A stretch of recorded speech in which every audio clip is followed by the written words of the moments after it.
আমি এখন রোস্ট রান্না করছি বাচ্চাদের জন্যে। আর একটা গরু মাংসের কাবাব। তো আমি এখন কাবাবগুলি বানিয়ে রাখছি গোল গোল করে, তারপর ভেজে নেব আস্তে আস্তে।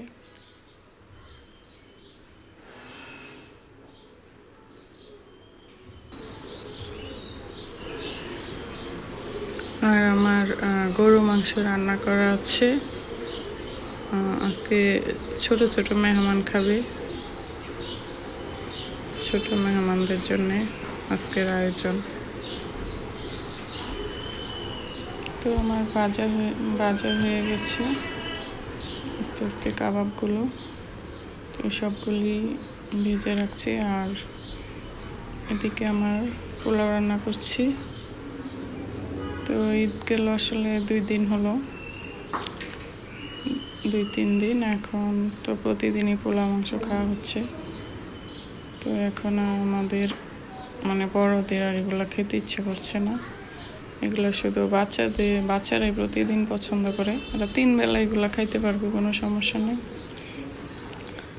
আর আমি এগুলো খাবো না, ওই জন্য আমাদের বড়দের জন্য রান্না করছি বরবটি দিয়ে ট্যাংরা মাছ। আর এটা হলো মৃগেল মাছ ভুনা করছি। আর ভাত রান্না করছি আমাদের জন্যে অল্প, কারণ বাচ্চারা তো পোলাও মাংস খাবে। আর সেমাই রান্না করছি। দুধ নারকেল সব কিছু দিয়ে আগে জাল দিয়ে নিচ্ছে ভালো করে, ঘন করে, চিনি মশলা টশলা সব দিয়ে। আর লাচ্চা সেমাই রান্না করব। অর্ধেক হলো এই তো সাদা সেমাইটা, তারপর নারকেল দুধ দিয়ে, বাকি উপরে দিব হলো রঙিন সেমাই। এই সেমাইটা আমার খুব পছন্দ। আমি ছোটোবেলা থেকে এই সেমাইটা খাই। আমার নানা সবসময় দিয়ে যেত আর কি, ঈদের সময় আমাদের বাড়িতে সবসময় রঙিন সেমাইটা।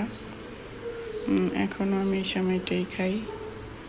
তো বাকি অর্ধেক দিয়ে দিলাম এই রঙিন সেমাই, তারপরে বাকি দুধটুকু করে দিয়ে দিলাম। আর কিশমিশ দিয়ে উপরে এই তো সাজিয়ে নিচ্ছি। এটা খুব মজার সেমাই। তারপরে বাচ্চারা এই তো ছোট ছোট মেহমান খাবে আজকে। এটা হলো আনাস, আমার দেবরের ছেলে। আর আমার ভাগিনা আসছে, আমার বোনের ছেলে। আর আমার বাচ্চারা এই তো খাওয়া দাওয়া করছে ওরা সবাই।